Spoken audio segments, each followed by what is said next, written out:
hello to our most wonderful listeners. We're not in Kansas anymore, or even Florida. For our final episode of the season, we are talking about a cornerstone of cinema that's got everything. Witches, tornadoes, munchkins, and yes, even a little dog too. But L. Frank Baum's The Wizard of Oz also has lore some of us would consider eldritch in depth, starting from its source material as a distinctly American fairy tale and a now infamous production that would give modern movie studio legal departments several heart attacks. So come along, my pretties. Follow the yellow brick road as we talk about the cursed production of The Wizard of Oz here on Where the Ghoulies and a vampire spill the tea. So you may have heard a voice that you normally haven't before. Mr. Vampire, would you care to introduce yourself? Hi, special guest vampire here. I am the husband of one of the aforementioned Ghoulies, and I'm here to provide some unique perspective on a personal story that we'll be sharing for purposes of this episode.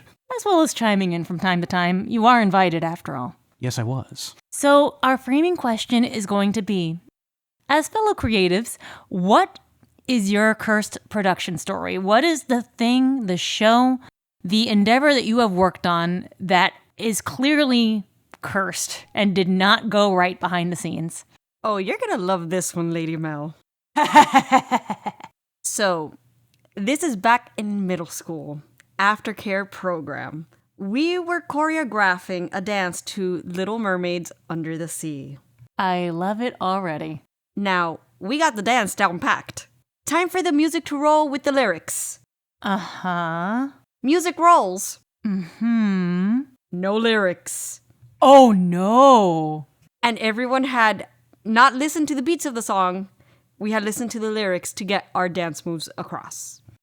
So I'm not gonna lie, like, when you started setting up this story, I became more horrified with, like, every word you said in that opening sentence, where it's like, okay, starts in middle school, great, off to a terrible start already, choreographing, getting, like, middle schoolers to choreograph anything sounds like, okay, that sounds awful.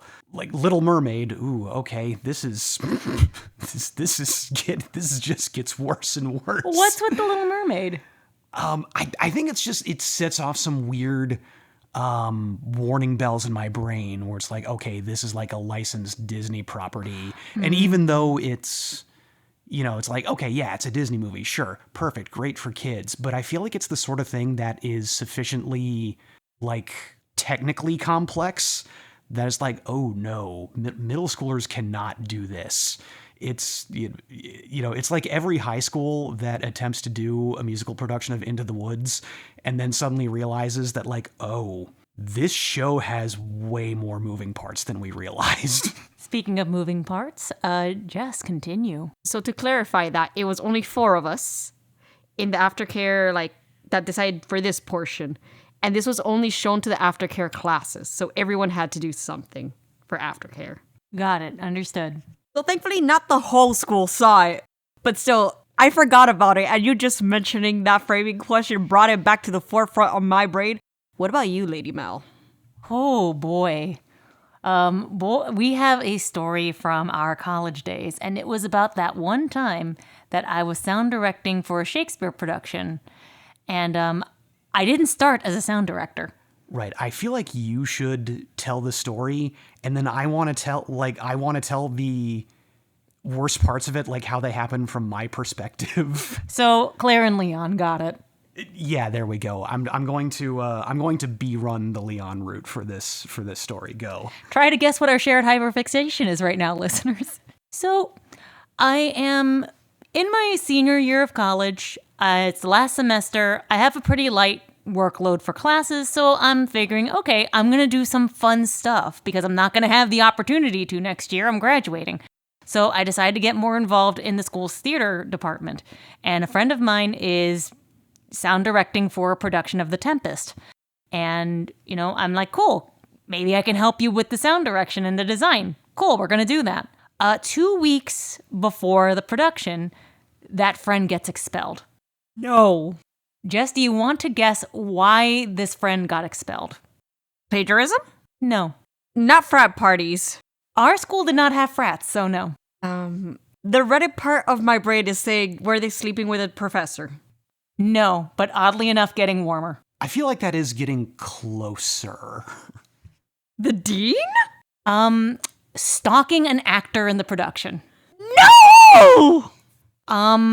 So that happened, and this friend who, for reasons that, we're explaining here, didn't stay in touch, got expelled. So I had to take over the sound design for this with another friend of ours mutually, and we opened all the files that this friend had for the production. Nothing was done. Not a single thing saved, not a single thing designed. We had to design and cobble a soundtrack for this show in 2 weeks. It was about to open. So in other words, this friend at that time was just using the name of the sound production or sound tech to legitimately just stalk one of the actors? Correct. Oh my lord. So 2 weeks go by. The new sound design team is up until like 3, 4 in the morning, making sure that everything runs well. The production goes smoothly. And then, it's the strike day. So for those of you who are not in theater, that's the day everything is stricken down. We take things apart. Yeah, I feel like this is where I come in. So I've, been doing my best to be a supportive boyfriend throughout this whole process. Where it's like, okay, yeah, girly is really going through it. She's got a lot of work to do that she didn't expect to have to be doing. But then, all right, show goes up. Everything seems to go off without a hitch. Fantastic. And then during that strike day, I get I think it must have been an email at the time, because texting was still very much, you have the number pad on your Nokia or potential flip phone.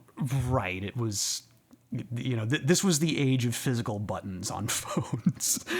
I think I just got an email devoid of context from my theater tech professor that just said, "Come get your girlfriend." And I'm just I don't know what happened. I thought did an accident happen during strike? I book it over to the art center. It was the theater. It was the legit theater, not the art center, because there was the art center and then there was the, legit Shakespeare theater, and we did the show in the Shakespeare theater. Right. Okay. Yeah. So it was the kind of bigger time theater on campus. And I'm panicked, and then, hey, your girlfriend is fine. Just get her safely back to her dorm. I'm like, what is even going on here? And that's, I think, when I get filled in on the context that the former friend who got expelled was seen on campus. And when someone tried to get her attention, she just sort of kind of fled the scene. She booked it. Yeah. And this is in the age where, Columbine wasn't recent, but people still took, ideas of people on campuses with guns with gravitas. It wasn't a story every other week. So from my perspective, I'm in the theater, I'm doing strike, and a security guard taps me on the shoulder and says, "Miss, come with us. Someone's here to come get you." And I'm thinking, what did I do? And, they walk me out into the lobby, and he's there looking panicked. And that's when I get filled in. Hey, this person's on campus. We know that you're one of the last people who had contact with her. We don't know what beef she may have with you, so we're just trying to get you back to your dorm room safely. And they did so fucking well with that. They really did, because here we find ourselves almost 18 years later. Right. And what I feel like is sort of the cherry on top of this story is, not 2 weeks after this incident, the art center has an active shooter drill. Listeners, you can't see my face. I'm exasperated.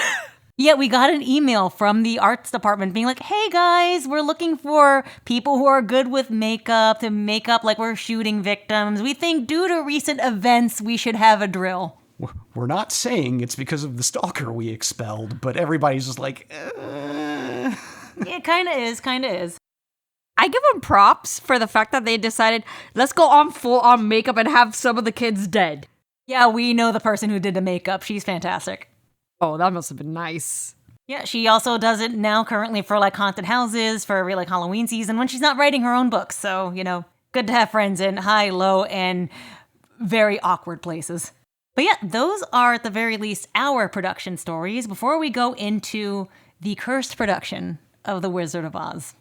All right, yeah. So I've heard a lot about how, as you say, cursed the production of the apparently every Wizard of Oz movie, but I think we're specifically talking about like the one from the 30s. The definitive one, yes. The definitive one, okay. At least till we get to the end, but you have to keep listening for that one. Yeah, I have some context for this, but I don't want to talk about like anything I know because I don't want to like step on your prepared talking points. Maybe I like getting stepped on. Yeah. Ma'am, he is right here. You knew this would happen at least twice. Just twice? How empty are you feeling? It's pretty empty. I can't cash that check right now. Lay away it is. And we are going to begin with part 1, straight from the source. So, The Wonderful Wizard of Oz is the first in a series written by L. Frank Baum and illustrated by W. W. Denslow. It was published as a children's fantasy novel in 1900 and adapted into a 1902 Broadway musical 2 years later before making it to the silver screen version in 1939. The groundbreaking success of both the original 1900 novel and the 1902 musical prompted Baum to write 13 additional Oz books, which to serve as official sequels to the first story. Over a century later, the book is one of the best-known stories in American literature, and the Library of Congress has declared the work to be America's greatest and best-loved homegrown fairy tale. According to Baum's son, Harry Neal, the author had often told his children whimsical stories before they became material for his books. Harry Baum called his father the swellest man I knew, a man who was able to give a decent reason as to why blackbirds cooked in a pie could afterwards get out and sing. So, solid storyteller. Many of the characters, props, and ideas in the novel were drawn from Baum's personal life and experiences.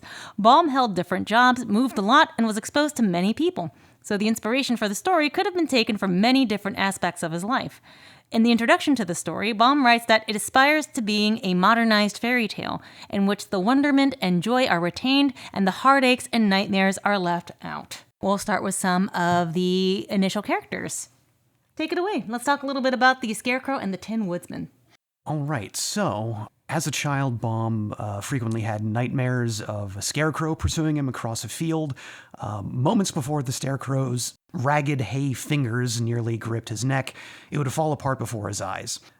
Decades later, as an adult, Baum integrated his tormentor into his novel as the Scarecrow.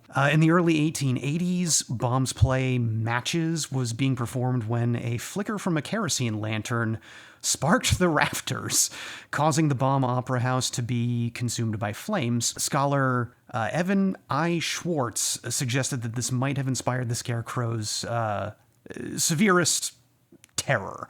There is only one thing in the world I'm afraid of: a lighted match. According to Baum's son, Harry, the Tin Woodman was born from Baum's attraction to window displays. He wished to make something captivating for the window displays, so he used an eclectic assortment of scraps to craft a striking figure. From a wash boiler, he made the body. From bolted stovepipes, he made the arms and legs. From the bottom of a saucepan, he made a face. Baum then placed a funnel hat on the figure, which ultimately became the Tin Woodman. Now, I love that because it just shows like directly how his experiences influence the writing.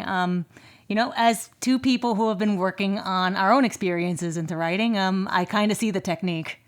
Yeah, it's, real life writes the plot. Mm-hmm. Fun part is, I think there was a little bit of foreshadowing in Baum's own life with the Scarecrow.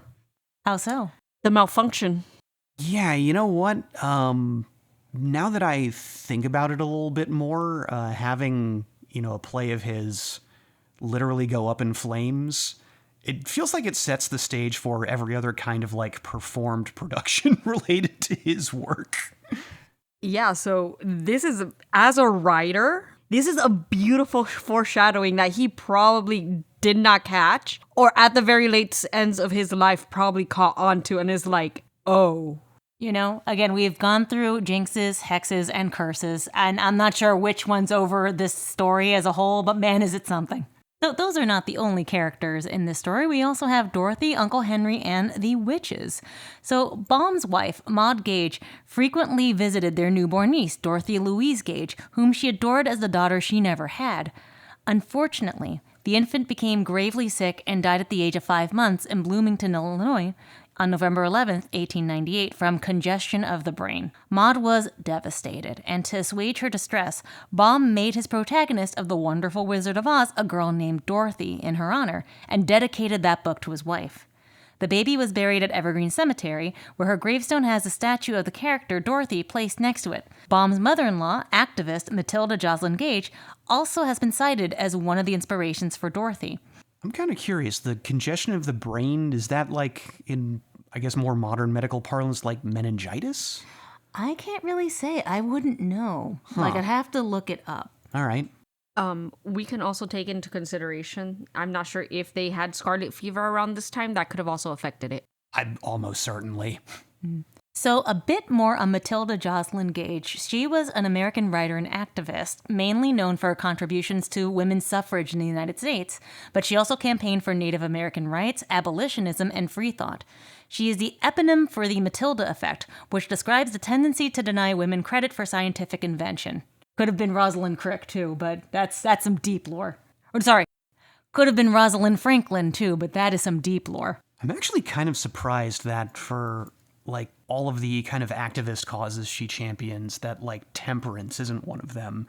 Like, temperance at the time was really popular, especially among women. And, I mean, yeah, the temperance movement eventually led to prohibition, which was not great. But that's kind of interesting to me for her to be such a prolific activist, and like temperance isn't one of her causes. I think because one of her main causes was free thought, and she's like, man, why are you trying to control what people are trying to drink? Yeah, that makes a certain amount of sense. I don't have a whole lot of context for what like free thought means in this case, but yeah, that would certainly track. Yeah. So yeah, she was the youngest speaker at the 1852 National Women's Rights Convention held in Syracuse, New York, along with Susan B. Anthony and Elizabeth Cady Stanton. Gage helped found the National Women's Suffrage Association in 1869. So she rolled with the big dogs of the American, women's suffrage movement. For many years, she was associated with the National Women's Suffrage Association, but when her views on suffrage and feminism became too radical for many of its members, she founded the Women's National Liberal Union, whose objects were to assert women's natural right to self-government, to show the cause of delay in the recognition of her demand, to preserve the principles of civil and religious liberty, to arouse public opinion to the danger of a union of church and state through an amendment to the Constitution, and to denounce the doctrine of woman's inferiority. That's, man, especially for the late 1800s, yeah, man, for the late 1800s, that is radical, and for present day, it's just like, okay, that's just based.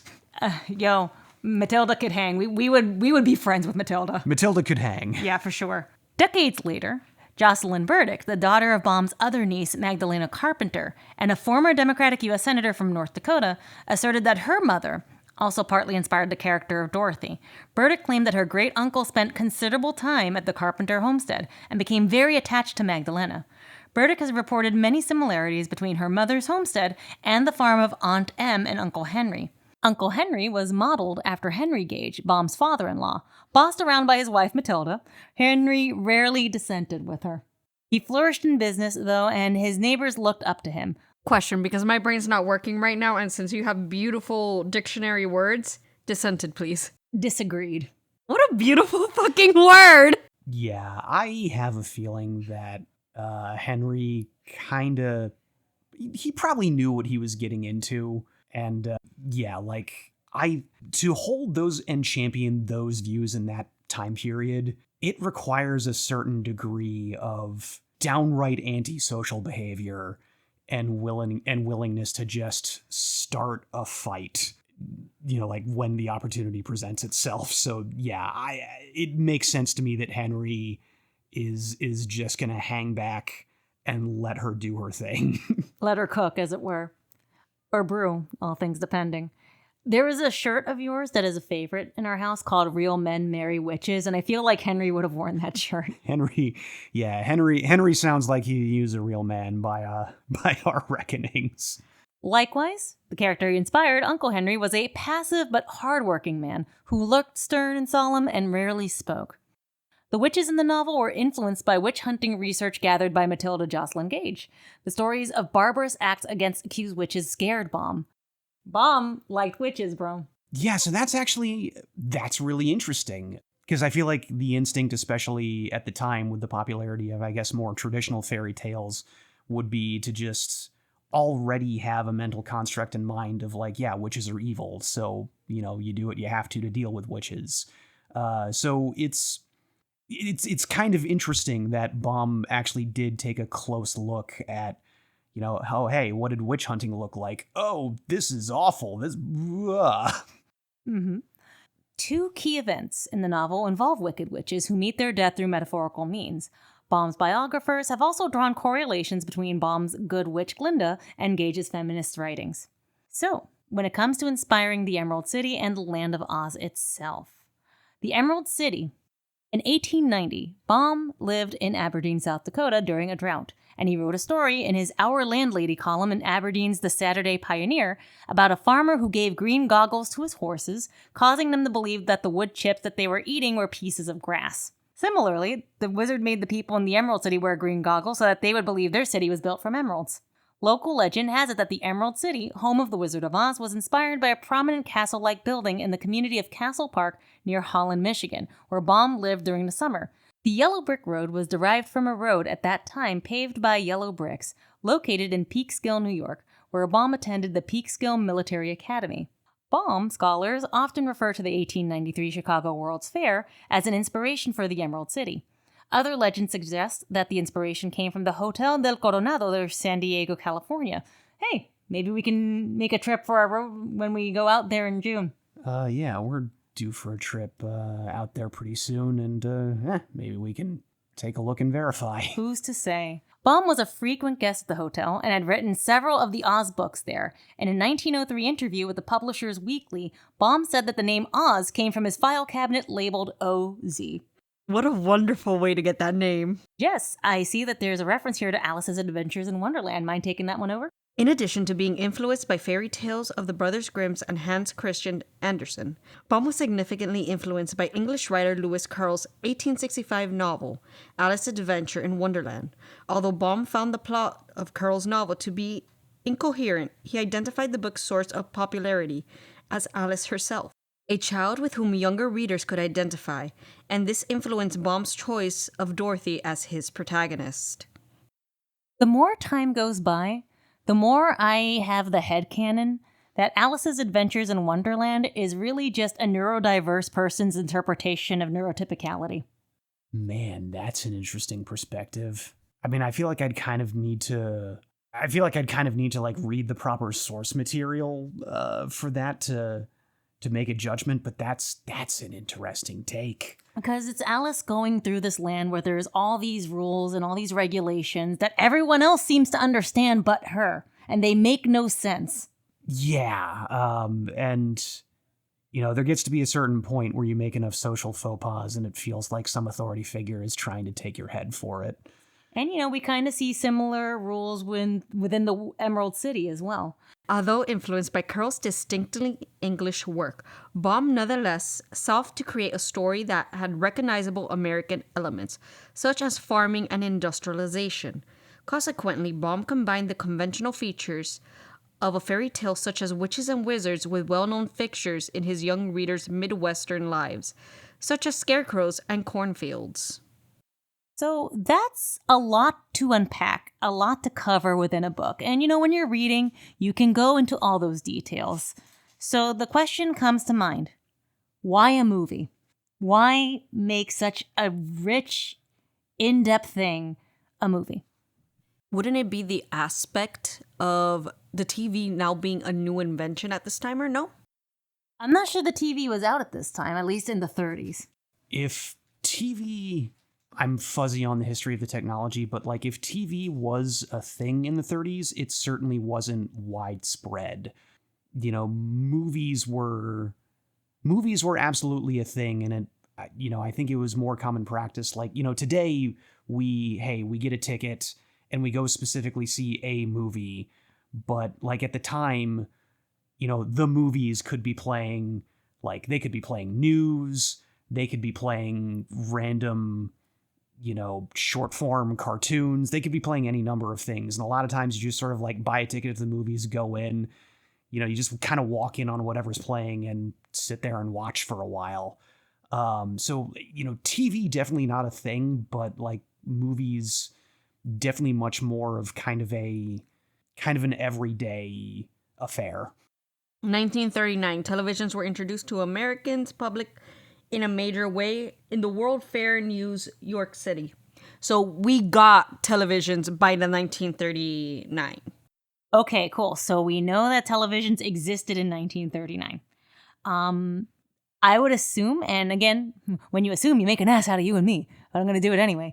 I would assume that, televisions as they were at that time were probably really expensive for the average American. Right. It's absolutely new technology. It's not as widespread as it would later become. Like the one thing I can say for certain is that like TV at the time isn't the big deal it becomes like a couple decades later. Right. So the more things change, the more they stay the same, folks. The Wizard of Oz was made into a movie for the same reasons The Lord of the Rings, Harry Potter, and the entire Disney catalog were, as a way to share these stories to wider audiences and hopefully make bank in the process. Because if you really think about it, even though The Wizard of Oz is very much a children's story, you have to think about the literacy levels of the average American in the 30s. I hesitate to compare like time frames with literacy now versus literacy then, but it's not great. And a lot of the same kind of production ideas or adaptation ideas that that we see now, where it's like, audiences aren't going to get this plot point or this idea from the books, so we're going to, I don't want to say dumb it down necessarily, but we're going to kind of like simplify it. Abridge it, if you were.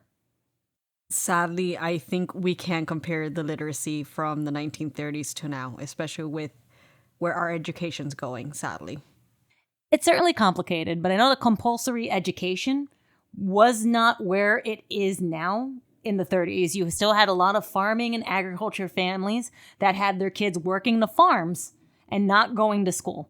Unless, they were just in a good place where they could, or maybe, the youngest children were able to, attend school. But school wasn't mandatory for everybody until more recently than we think. So, as a way for these stories to be shared among all of these folks that might not be able to read the words on a page, you can show them through the movies. And it becomes a community-based activity because everyone gets to watch the movie and talk about it. Like the way you were describing theaters before, where you're just playing news and shorts. Imagine if there was just one place we all could go and just watch a TikTok scroll. That's kind of what that was, bro. I wonder whose For You page we would be seeing. The government's. Kinda, yeah. There was just like there is now, a lot of news at the time was more or less propaganda for all intents and purposes. I think TikTok is a very apt comparison, especially since a lot of it was, not short form in the sense of 30-second to 2-minute content, but if you ever see a classic Disney or Warner Brothers cartoon, it's oh, this is 8 minutes long. It's it was lots of that stuff. Mm-hmm. Yeah, you had all of that. Plus, once we get into the 40s with just World War II and all that, but that's a later point in time. We forget, we're also getting around the time of the Hays Code, where censorship in movies was taking on a new form. Yeah, you know what? I didn't even think about the Hays Code. But yeah, as movies got more popular, censorship is a tale as old as time. And a lot of films and movies up into the 30s were actually like remarkably transgressive.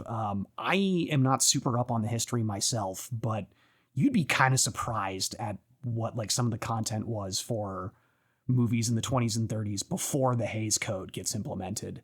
Sir Vampire, please explain the Hays Code for us listeners and myself that don't really know much about it. Okay, right. So I loosely associated it with censorship, but it's basically people, I'm not sure who exactly, but people in power essentially felt that, you know, movies and their content were subverting public morality. American values, what have you. Yeah, and they basically created a set of rules that that movies had to follow. And it's basically a whole bunch of sort of like, you know, ultimately it's a bunch of arbitrary rules about like what a movie can and can't depict.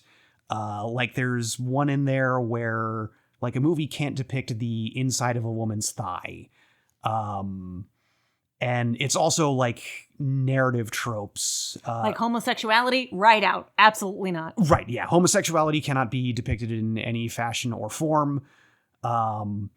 And, you know, this is also where we get things like, you know, if sexual contact happens in a movie, like the participants have to be punished somehow.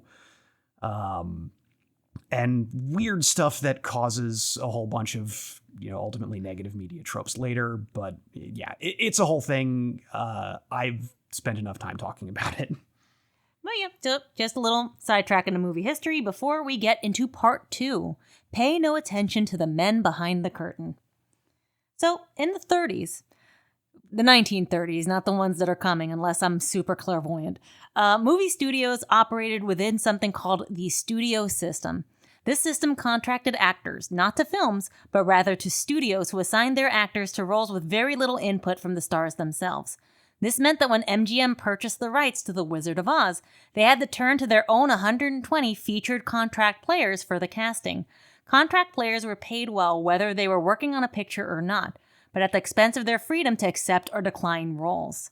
Most of Oz's actors had very little bargaining power with their bosses, be it for better pay, better safety measures, or better treatment on set. Workers having poor bargaining power in the 30s? Nah. Corporations being against them having the ability to do that? Wait, are we sure it's the 1930s and not 2026?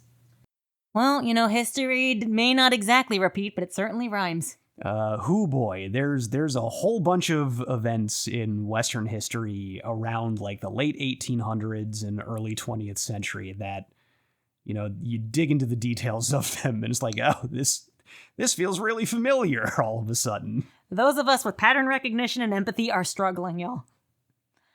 Now, Hollywood was a very bleak place in 1938. I can't really think of places in the world that weren't bleak in 1938, but Hollywood was in fact one of them. And it so happens to be when they were working on Oz. Filmmaking was, and still is, an extremely new artistic medium. 1938 was less than 10 years after the first ever Academy Awards, and studios were intent on trying to ensure that their films would be honored at the new ceremony. In the mid to late 30s, most films were musicals, so as to utilize the invention of talkies, or films with synchronized sound. Between the brewing tension of World War II and the Great Depression, not dysentery, a decade earlier, films either directly reflected the anxieties of the time or tried to distract from them, but no studios were producing fantasy films. And then there's Walt Disney. Walt Disney came onto the scene with his first ever feature-length animated film, Snow White and the Seven Dwarfs, in 1937. Samuel Goldwyn almost immediately purchased rights to L. Frank Baum's The Wonderful Wizard of Oz to try to compete with Disney's growing popularity. He enlisted Mervyn LeRoy to produce, Herman J. Mankiewicz to write, and Richard Thorpe to direct the picture. Yip Harburg, Harold Arlen, and Herbert Stothart were working on music during this time as well. So, when I say ignore the men behind the curtain, I'm going to go through a litany of men who directed this picture because it wasn't just one. What do you mean by not just one? The Wizard of Oz had multiple directors with clashing visions and clashing ways of how to make a picture. So they couldn't have a very gentleman agreement. No, not at all. And there was also a movie being made at this time that kept poaching talent, and you'll know what it is when I say it. Lords, what about you, Lord Vampire? Yeah, this now we're sort of digging into the nitty-gritty of the production that I know some of the cursed stuff, but not all of it. And again, I don't want to talk about the stuff I know because I assume we're getting to it. So we're going to start with the initial director, the one who was originally contracted to be the director for this film. He lasted 12 days. How long does this movie take to produce? On the whole, movies take time to produce, and while breaking ground on The Wizard of Oz was on October 12th, 1938, the movie was released in 1939. Yeah, probably all around shorter timetables than now. Well, on account of them not having unions and caring about people's rights and shit. Yeah, that probably affected the production output somewhat. What? You're 16 years old and don't want to make shoots at 4 a.m? Too fucking bad. Right. To say nothing of this is probably, a time where the production process is comparatively simple. You probably don't have suits kicking around ideas forever and ever. And, production's just sort of weirdly stuck in development hell or years of post-production after you've wrapped filming. I think everything was still generally, faster than it is now, but it definitely still takes time to produce, especially a feature-length film. I'm sure we're getting to it, but some of the special effects on this movie were kind of groundbreaking at the time, if I'm not mistaken. Oh, yes. So, Thorpe wasn't really exactly known for his whimsy and fantastical directing. He was hired mostly because he reliably turned out quality work for MGM. But Oz was certainly a new frontier for him. Thorpe began with the third act of the film, with most of his footage being at the witch's castle. There is no remaining footage of Thorpe's Oz, but there are some photographs.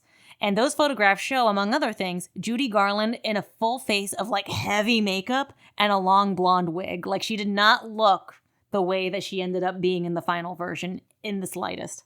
Judy was the one that played, oh my god, what was her? Wait. They made Dorothy with blonde hair. His version of Dorothy had blonde hair? And a full face of makeup, yes. Holy cow. So, 10 days into filming, Buddy Ebsen became extremely ill. To create the Tin Man's shiny skin, they painted Ebsen's face white and powdered over it with aluminum dust. Every time he got his makeup applied or touched up, he was inhaling fine grains of aluminum. This coated the insides of his lungs, stopping oxygen from getting to his blood. So little remains of Ebsen's Tin Man.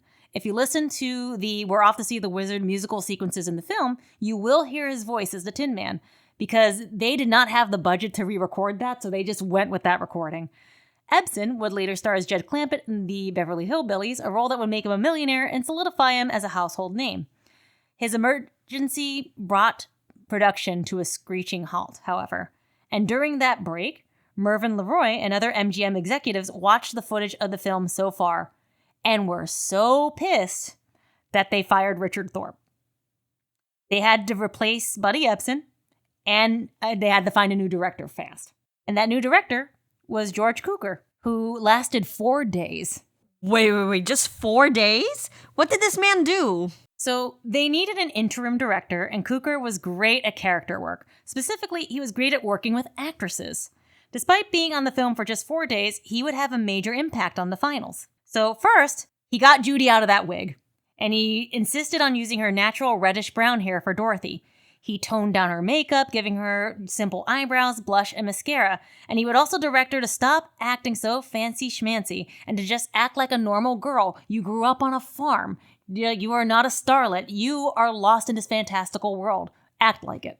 I know you were shocked and appalled at the idea of hey, we're putting Judy Garland in way too much makeup and a blonde wig. I assure you that is the least of the horrors that were inflicted upon that girl during this production. The poor thing. Now, George Cukor was also able to get vaudeville comedian Jack Haley on loan from Fox to replace Buddy Ebsen. Haley was told that Ebsen was ill, but not exactly how or why. Haley was unaware of the makeup's contents, but under Cukor's direction, they mixed the aluminum with the white paint into a paste, so Haley would not inhale any of it.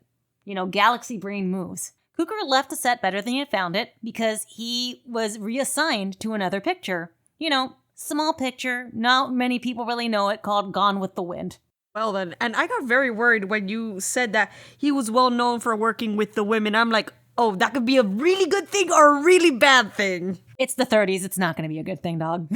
Right. I mean, the way you described how he handled Dorothy's character direction and his interactions with Judy Garland, it sounds at least more positive than the initial director, but I don't know, like the bad things that happened to Judy Garland is the stuff that I'm kind of most familiar with. So it's like, yeah, I don't know about this guy. Yeah, I mean, it seems like it was 4 days of a reset that they really needed. So the next director, Victor Fleming, 4 months. Prior to The Wizard of Oz, Victor Fleming was known for films that were notably adult. The women were sexy, the men were masculine swashbucklers, and he had a very adventurous style of filmmaking. Fleming was also described as a womanizing brute playboy in the 30s. You have to think about how badly this man behaved to be called a womanizing brute playboy in the 1930s. So nothing would indicate that Fleming was the right director for The Wizard of Oz, but that didn't matter because the picture was already in production. Fleming didn't have to tinker with costumes, the set, the script, or the casting in any significant way. Although, strangely, Fleming insisted on the inclusion of a crane from the Los Angeles Zoo in several shots. He made some insignificant changes to the script and allowed Bolger, Haley, and Lahr to improvise their lines as the Scarecrow, Tin Man, and Cowardly Lion. He was, for the most part, a pretty forgiving director for most of the actors. Despite being sarcastic and ungentle, all of the principal cast had a positive relationship with Fleming until his death in 1949. This is probably because he did not direct their performances. Margaret Hamilton, who played the Wicked Witch of the West, said of her experience, "I think Mr. Fleming had a very good firm hand on things, although I don't have any consciousness of his changing anything really for any of us. If he did make changes, he did it so gracefully and so diplomatically that you didn't even know it was being done." Even if actors did not remember him as unkind, there are several instances of Fleming's demanding behavior on set. Perhaps the most notable and upsetting is the treatment of Betty Danko, Margaret Hamilton's stunt double.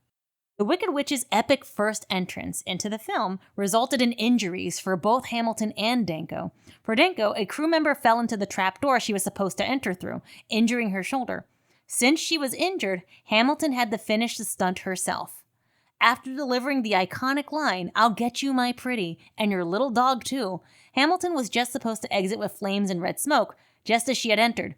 But because of the copper-based makeup she was wearing, her skin caught on fire. No, she was lit like one of the witches from Salem. Basically. She sustained second and third degree burns, and she refused to film any further stunts for the movie. Rightfully so, I would say. Yeah, you have to understand that, like, before the 1950s at least, chemical safety rules were basically non-existent. And yeah, and that sort of accounts for, like, the aluminum dust makeup. I assume the Wicked Witch's makeup was copper-based, and that's kind of how they got it that shade of green. It was, yeah. Yeah. And yeah, like, any number of things could go wrong. I mean, I don't want to take up too much time on this sidebar, but something that's worth kind of looking into is all of the goofy stunts that, say, like, Charlie Chaplin did himself in the, like, decade and change prior to this production that were absurdly dangerous. Yeah. So once Danko recovered, she shot the skywriting scene. Fleming insisted that the witch's cape fly in the wind while writing Surrender Dorothy in the air, so the crew placed a pipe underneath the broom. While rehearsing, the pipe exploded from under Danko. She sustained deep burns to her inner thighs and severely damaged her reproductive organs. Danko would need a full hysterectomy. In another instance, Victor Fleming slapped Judy Garland, who was just 16 at the time during this whole filming, across the face for laughing during a shoot. This man makes me want to throw fisticuffs with him right now. Again, to be called a womanizer, a brute, and a playboy during the 30s, this is the kind of behavior that would probably earn all of those monikers and worse. So after all of the Oz scenes were filmed, Fleming left the set to direct, Gone with the Wind. Again? Get used to it, babe. Wait, hold up. Wasn't George Cukor working on Gone with the Wind? So Gone with the Wind, shocker, was having a troubled production.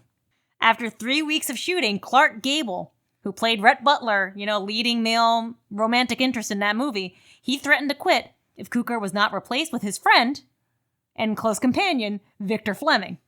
The most common reason cited was that Cukor, largely considered to be a quote-unquote woman's director, was not giving Gable enough direction. Whatever the reason, Fleming jumped ship to complete Gone with the Wind. Which brings us to our next director, King Vidor. 10 days. I am looking at the face you're giving me. What are your thoughts? The fact this man only lasted 10 days, and the fact that Fleming's jumped, maybe so he can abuse the actresses on Gone with the Wind, but god dang. Holy cow, I don't know what to add on to this, but I'm just like, there's a lot of people I want to do fisticuffs, and they're long dead and gone. I told you, the production of this movie was a nightmare, dog. We're 4 directors deep now? See, I gotta count them. Uno, dos, tres. This is now our 4th director, correct? Okay, and I mean, you gave a timetable of 10 days, and I feel like when you say, hey, here's how long he lasted, there's an implication of this still isn't the guy who, wrapped filming. Who's to say? King Vidor knew he had to pick up direction on a picture already in production. He thought, when he was told this, he was going to be taking over Gone with the Wind. Goddamn Gone with the fucking Wind again! Dear Lord, I'm gonna slap Gone with the Wind hidden throughout this fucking thing on the video, I swear. I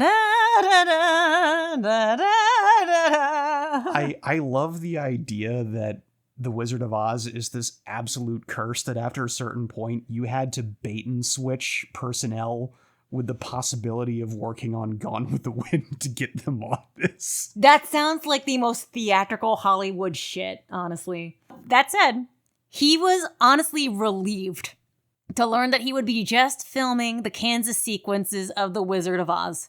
Vidor was an incredibly talented filmmaker, but that doesn't exactly come through in the Kansas sequence, as he had a pretty easy task to complete there. Aside from the tornado, which he expertly shot using miniature mock-ups of the set and a windsock, he didn't really have to mess around with Technicolor technology or the bulk of the actors' performances. This simplicity was an asset, though, in the Over the Rainbow sequence. Vidor's camera simply follows Garland around the farm while she sings the iconic tune. The scene was so simple that Fleming wanted to cut it during post-production because he thought it made the first act too long, but the studio insisted that Garland have a solo song. Why the fuck is Fleming's back? Because they all worked in the same studio, so they all went to the same cafeteria and the same after parties. They were all spilling the tea on, man, this happened in my production. Yeah, you think that's bad? This person inhaled asbestos in the snow for this one. Right. I think the thing to understand, with the studio system here is, all of these people still effectively work together. Movies were still a pretty big deal at the time, but production was still all around much smaller than it is now. Everyone, especially everyone working in the same studio, knows each other. They all work for the same company for all intents and purposes. Basically. So it turns out he was the last director. Oh shit, really? The last sequences to be filmed were the Kansas sequences. All right. And I guess that only took 10 days. Remember that they started off towards the middle of the movie, so around the witch's castle. Right. And it wasn't even that long in the beginning, so they just had to, Fleming was the one who worked on the movie the longest. And yep, the rest is, as they say, is history. Fun fact, bringing it back to your story about the Little Mermaid, part of your world was almost cut for the exact same reason as Over the Rainbow. The lyrics didn't play? No, they didn't want part of your world in the final version of the movie, the executives at Disney. They thought it made it too slow. Oh my gosh. And that's the most iconic song there is. Just like Over the Rainbow. So, part 3. History doesn't always repeat, but it does rhyme. I said that earlier. History did repeat this time. The Wizard of Oz has been referenced, adapted, and remixed countless times since it was first written, with the most recent example being the movie musical adaptation of Wicked by Gregory Maguire. So, as ever with adaptations, things change from book to screen, and even more so from book to musical to screen. The original Wicked novel is unapologetically political, violent at times, and incredibly sexual. I personally legit cringed when I saw parents buying the book for their kids when the first movie came out. Now, mind you, that's on them. Wicked as a book has existed since 1995. The musical came out in 2003, and the movies based on the musical came out in 2024 and 2025. That's damn near close to 20 years that parents could have done a crumb of research before getting their kids that book. I'm gonna be honest with this, especially as an avid reader, and my mom was an avid reader. She doesn't take the time not right now she's in Korean dramas, but that's neither here nor there. They never cross-checked what I was reading. And I would buy some books that I probably shouldn't have been buying in when I was young, but they did not cross-check what was in there. This feels very much to me like sort of like during the dark age of animation, where everybody just assumed like, hey, if it's animated, it's for kids, right? And this essentially led to like hentai being shelved in the kids section of Blockbuster in certain instances. No! A lot of people had their first experiences with hentai by picking up Bible Black at Blockbuster. Yeah, no, folks, I cannot stress this enough. If you are getting media for your children, you have to check it. How and what you decide, that is your business. However, you do have to do your due diligence, or else you end up getting Princess 69 because it looks cute. The fun part is my mom, the only part of the media she ever checked what I was playing was The Sims 2. And then when she found out that it was rated 14 for some sexual implicit content, which was just them woohooing under the covers, she's like, you can't do that part of the game.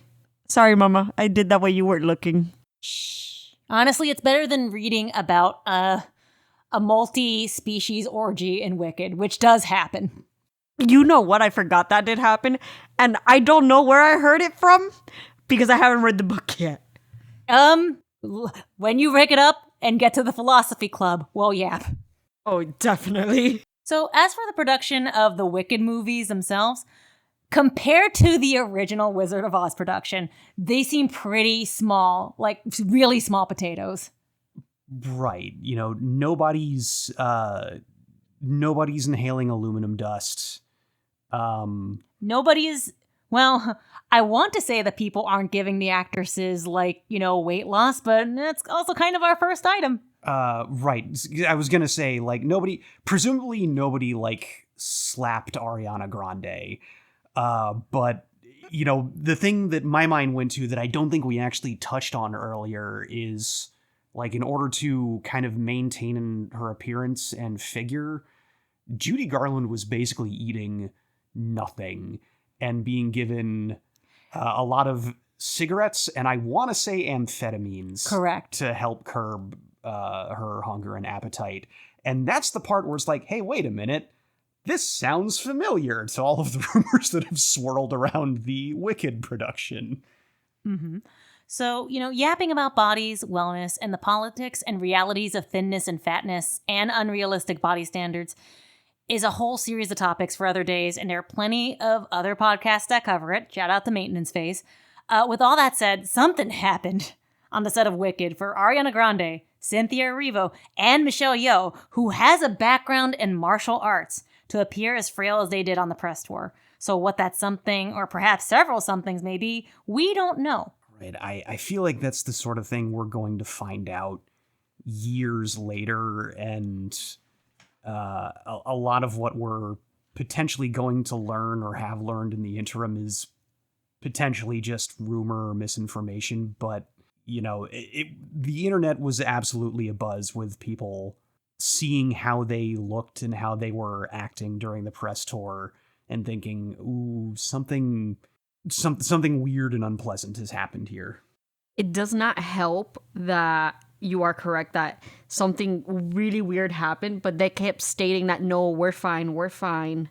But for me, it was like the weird relationship that appeared with Cynthia Erivo and Ariana Grande, where it looked like Ariana Grande like regressed back to when she was working under Nickelodeon, under that director that was very much a pedophile and was doing things to them, that she almost became like infantilized. And Cynthia Erivo was so protective and consistently touching her, like they almost trauma bonded. That I know that some news outlets, and we don't know if this is true or not, but that caused issues between Cynthia Erivo's wife and her because of how like attached she was to Ariana Grande, and the fact that Ariana Grande also had some bad implications in her past where she went after taken people.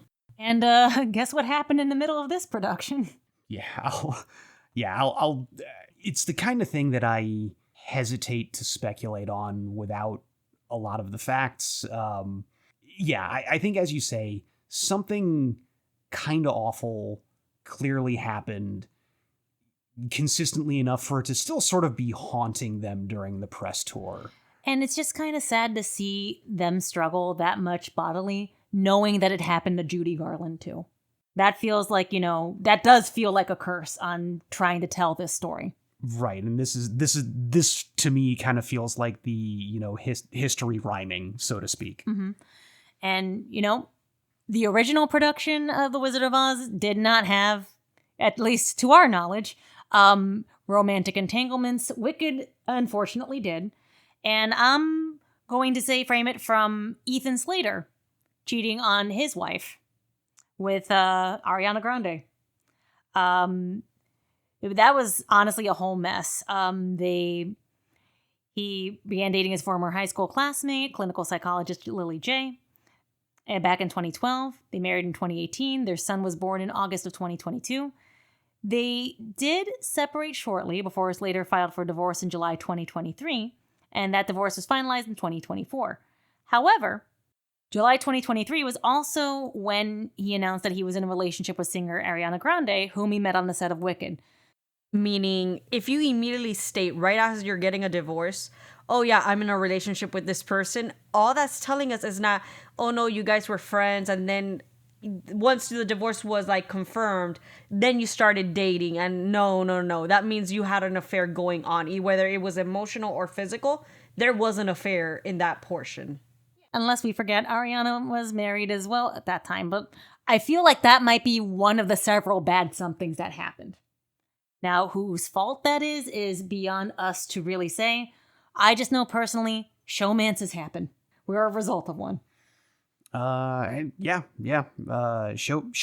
do happen, and I mean, people do things that are out of character and morally reprehensible when they're under a lot of duress and stress. And also close quarters filming. You're separated from your loved ones and your family, and you are basically playing love interests, and sometimes those feelings develop for real. And I think that is very common, especially under as you mentioned, the circumstances of filming. Yeah. And something that happened during Wicked that couldn't during The Wizard of Oz was parasocial shenanigans. So there was this whole thing with Cynthia Erivo and a fan art edit. So I take the following from a Deadline article where she reflects on blasting fan-made Wicked poster. So during the 2024 CFDA Fashion Awards, Erivo was asked about her outburst on Instagram and said she should have called her friends instead. I'm passionate about it, and I know the fans are passionate about it, and I think for me it was just like a human moment of wanting to protect little Elphaba, and it was like a human moment. Erivo told Entertainment Tonight, I probably should have called my friends, but it's fine. So what had happened was a fan had recreated the theatrical poster for Wicked and made it in the style of the Broadway poster. The poster for the Broadway production hides Elphaba's eyes and has her wearing red lipstick with a smirk on her face. And so the poster for the movie has Erivo's eyes looking, and she has a lip shade that is closer to Elphaba's greenish skin tone. Erivo saw that come up and it kind of hit something for her. And this was her reaction to that fan art. So the original poster is an illustration. I'm a real-life human being who chose to look right down the barrel of the camera to you, the viewer, because without words, we communicate through our eyes. Our poster is an homage, not an imitation. To edit my face and hide my eyes is to erase me, and that is just deeply hurtful. This is the wildest, most offensive thing I've seen, equal to that awful AI of us fighting, equal to people posting the question, is your pussy green? None of this is funny, none of it is cute. It degrades me, it degrades us. Ma'am, and this is, I'm not sure, I know she may never even hear this podcast. This is where people that your PR situation would tell you, ignore that. Ignore it. Because if you're part of a franchise that is so well loved by its audience and its creators and the people that cosplay and make art, they're going to recreate the broadcast posters. They're going to do it because they want to see what it would have looked like as a movie poster if it was the Broadway poster. But Lady Mel, do you know the reason why the Broadway poster is the way it is? I do not. Do share. The reason Elphaba and Glinda have their faces hidden is because different actresses on Broadway would play them. So if they had depicted the same exact face, they would be expecting that actress. Right, and it's stylized too. It's not meant to look like or evoke any one actress. As fellow creatives, we all in this room create things and do art of some degree. We can get attached to our work, at times overly so and always with a strong emotional core. All art is a reflection of the human soul, no matter what an AI bro tries to tell you. As artists, we need to be able to understand that once our stuff is out there, it's out there, which means it can and will be interpreted by others in ways you may not have even thought about and certainly didn't intend at times. That's part of the process. That said, we also cannot remove centuries of straight-up abusive and inhuman treatment of people of color. So when edits do come out and they plausibly come across as erasure or mockery of BIPOC folks, that's going to get a reaction. So I've seen the fan art that she lost it over, and this is my opinion, this is not a fact. That lipstick shade was hideous, dog. Like, I saw that shade. I think they could have done red, but that was looking like somewhere between red and like parking cone orange. You know what? You are right about the lipstick. Respectfully, black lips have often been drawn as over-exaggerated, as artistic shorthand for brutishness, a lack of conventional beauty standards, and a lack of intelligence by white supremacists. Like Mr. Popo's portrayal in Dragon Ball isn't even the worst of it, and that's pretty bad. Looking at the fan art at a glance, mind you, without really taking everything in, I can see both sides of, this is an homage to the poster, and what a poor way to go about that. Right. It all sort of strikes me as a sort of honest effort to, hey, let's recreate the old Broadway poster that kind of just blundered its way into some unfortunately like old racist tropes. Yeah, like minstrel tropes are a thing. Right. Just sort of due to, presumably lack of competence. Well, and also, we're also looking at it from a U.S. perspective. Cynthia Erivo isn't even American, she's British. So who knows what experience from her life growing up Black British influenced that as well. We don't know. Art, like everything, is multifaceted and complex. That fan artist likely meant no harm and just kind of tripped over centuries of pain in the process. That said, I do agree with Cynthia's final analysis of, girl, you have therapy for a reason. You can afford it. Don't take it out on the fans. I completely agree with you there. And just as you said, I should have just called my friends. Agreed. Because your friends, you can have a yap session, spill some tea, smoke a little ganja if it's legal. Remember, we do not promote illegal drug use here. And we also do not condone incest. Correct. Outside of Crusader Kings 3. Why are you looking at me like we do?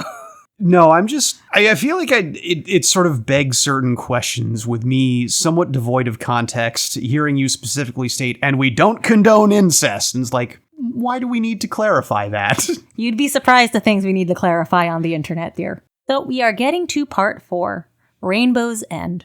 At the end of the day, are there movies that have had more cursed productions than The Wizard of Oz? For sure, most likely. But we chose this one due to just how deeply entrenched it is in cinematic history and general Americana.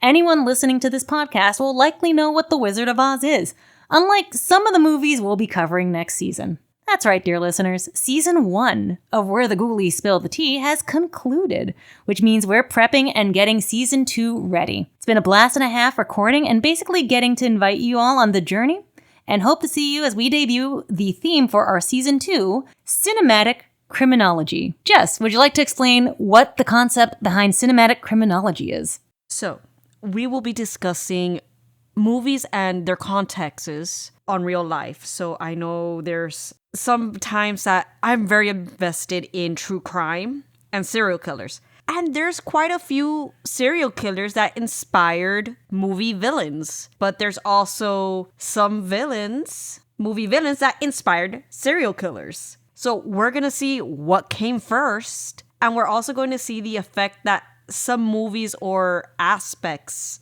of the brain and culture have and how it's depicted within the movies. Listen, babes. We're girlies yapping in front of a microphone. Of course, we are going to trend towards the macabre and somewhat illegal at some point. So, we will be watching horror and crime movies and discussing the very real monsters, technologies, and mishaps that inspired them. We hope to see you there in that special place Where the ghoulies spill the tea. Sip, sip. And a little nibble of blood. Sir. Thank you for joining us this week on Where the Ghoulies Spill the Tea, and for joining us on this first season's ride. Where the Ghoulies Spill the Tea will be back within 2 weeks. We'll be taking a short break to get everything ready for season 2. Please follow us on TikTok, Spotify, and YouTube to find out when new episodes are coming out. Without further ado, here are your bloopers. Enjoy the rest of your week, Ghoulies. All right, we're trying this out. We're going to see how this works. I'm still in the closet, everybody. It's all right, honey bunny. It happens. And today we have a special guest. Hey, special guest, would you like to say hi? Hey, special guest vampire here, and husband of one of the ghoulies. I've got some unique perspective to share on one of the personal stories we'll be talking about today. So, we're going to start with Straight from the Source, Part 1. And that would be the book. The Wonderful Wizard of Oz. I did not like how I said that. I'm going to start with... All right. I do that a lot. You would know. Mm-hmm. Your poor eardrums. Mm-hmm. Sir. All right. Uncle Henry himself was modded after... Modder. No modding. Although influenced by Carl's distinctly... Oh, honey, you okay? Yeah, I was holding that in. I just Whoops. I did not hit the clit. It got that. Don't worry. Well, that's a blooper. That's a blooper now. You're welcome. See, I'm glad that you are also here to not fumble the clit with me. I guess I'll pick back up about... You should. Yeah. Okay. I'm behaving.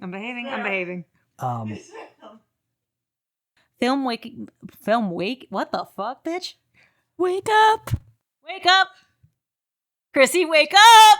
I don't like it! Samuel Goldwyn almost immediately purchased rights to L. Frank Baum's The Wizard. It's different in the book than in the movie. Oz is making its own damn movie. Heck. Thorpe began... Well, that just sounds like I know I made a mistake. I can't say the... You got it.